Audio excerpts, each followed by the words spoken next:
Ashama harka fuunee kabajamtoonni fi hordoftoonni maatii maastotootaa tan hundi keessanuu kan biyya keessa jirtanis kan biyya hambaa keessa jirtanis nageenyi haraarri waaqayyoo isiniif haa baay'atu jecha warroonni viidiyoo kee laayikii sheerii koomentii gochaa na bira dhaabbattanii jajjabaadhuudhaan jechaa jirtan dhugumaan dhugaatti eebbifamaa waaqayyo isin haa eebbisuu isinii jechuu jaaladha. Akkasumas viidiyoo biraatiniin olitti deebinee dhufnee jirra. Akkasumas viidiyoo kiyyaa irratti mudannoo tokko isinii qabadhee dhufee tanan jira jechuudha. Mudannoon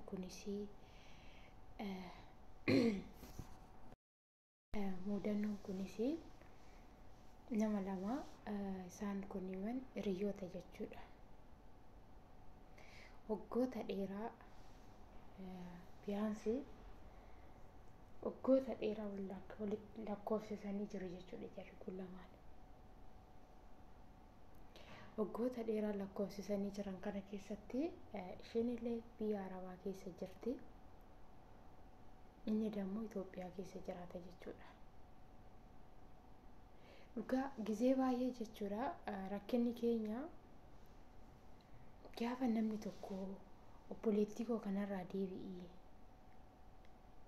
obboleettii koo wanti gosi na waaqab gaafa nuun jedhan nama sana akka xilaalaatti ilaalla, nama sana akka hamtuutitti ilaalla jechuudha.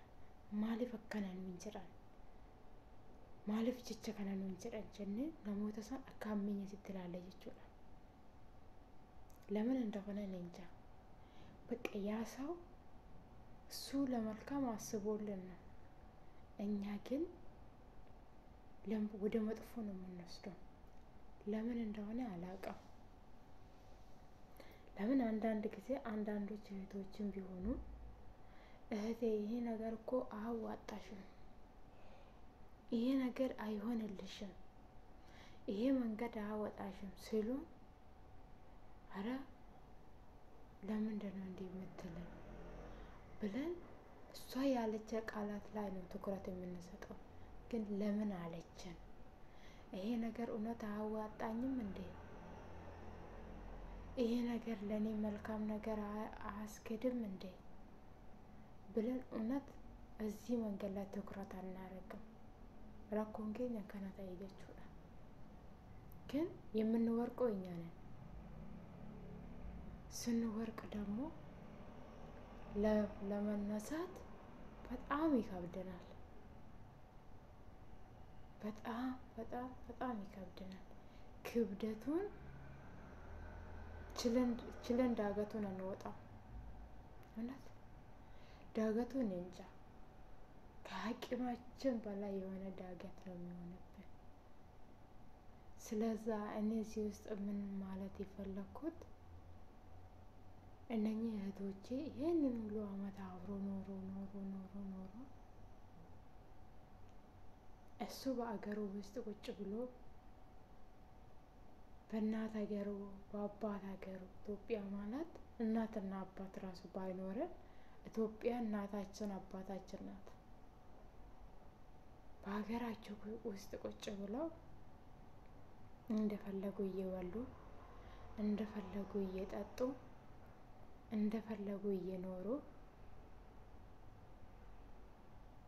ኬኛ ላይ የሆነ ነገር ሲያጡ ወደ ኋላ ይሸሻሉ። ኬኛ ላይ እቺ እህታችን ላይ ይሄ ነው የደረሰ። ግን ሁሉ ጊዜ ሰው ሲመክራት እንዲህ ስባላት እኔ ራሱ እያልኳት አትሰማም።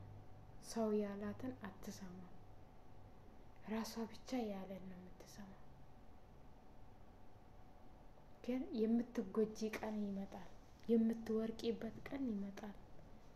ስትወርቂ ደግሞ እውነት ነው የምልሽ፣ እውነት ነው የምላችሁ ያ የመከሩሽ እህቶችሽ፣ ያ በዛን ጊዜ አይዞ ያሉሽ እህቶችሽ፣ ጓደኞችሽ አንቺ ጋር ታገኛቸው። ለምን በዛን ጊዜ መከሩሻ? በዛን ጊዜ እህቴ ይሄ ነገር አያዋጣሽም እኮ፣ ይሄ ነገር እኮ መልካም መንገድ አይደለም፣ ተመለሺ፣ ብሎ ነግሮሻል። ግን አንቺ ስትወርቂ ሰውን ታጫለሽ ከአጠገብሽ። በዚህ ስትወርቂ ጊዜ ነው የጓደኞችሽ የቤተሰቦችሽ ምክራቸው ቁጣቸው የምታስታውሺ ማለት ነው። ይሄ ነገር አዋጣሽም ካሉሽ እውነት ማንንም ሆን እኔም ራሱ ብሆን ተመልሰን እንገምግመው። ለምንድነው እንዲህ ያለችኝ ሳይሆን ለምንድነው ይሄንን ነገር ለኔ መልካም ነገር አይደለም እንዴ? ይሄ ነገር እኔን አዋጣኝም እንዴ ብለን ወደ ኋላ ተመልሰን ትኩረት እናድርግበት።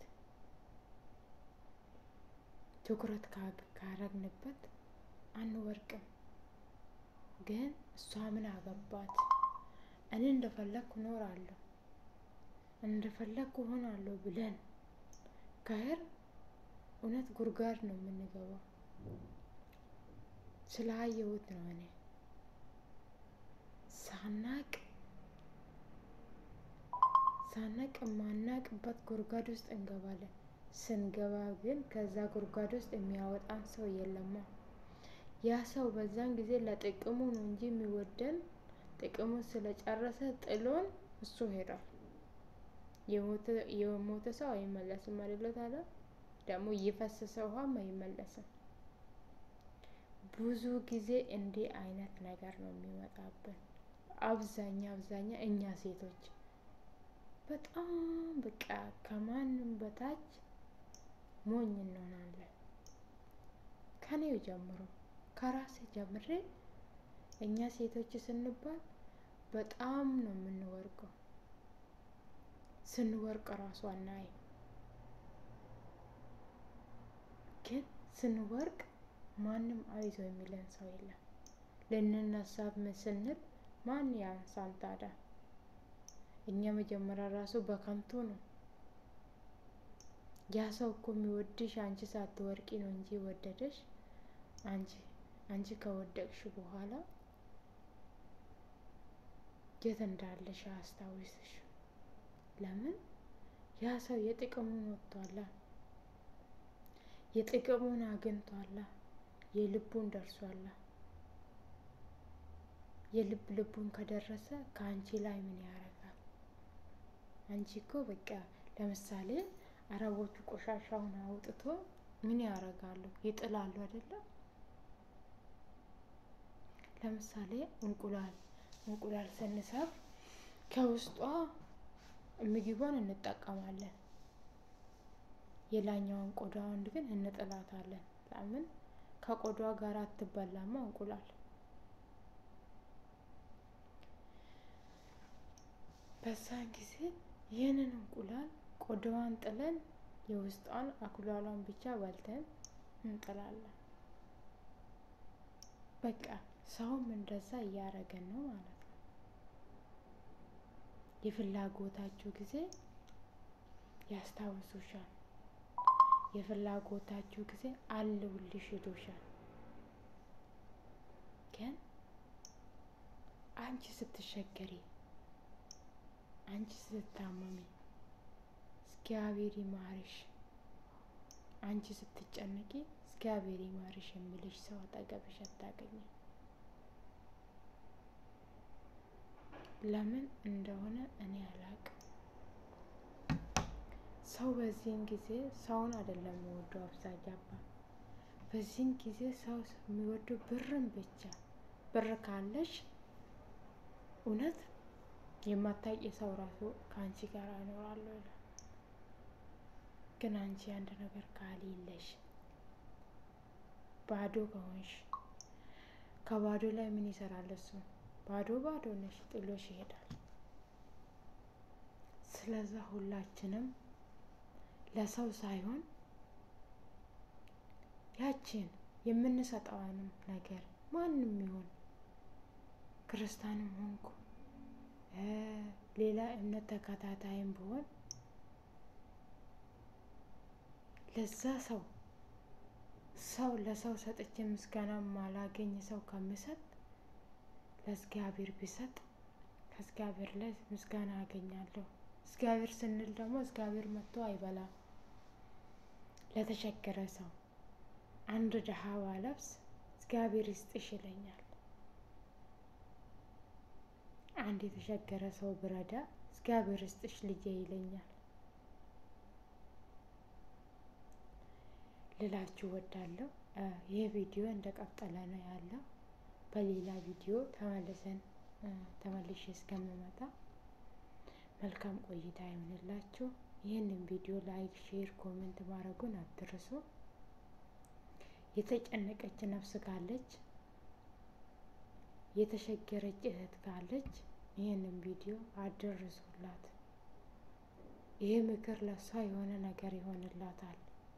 በሌላ ቪዲዮ ደግሞ ተመልሼ እስከምመጣ መልካም ቆይታ ይሁንላችሁ።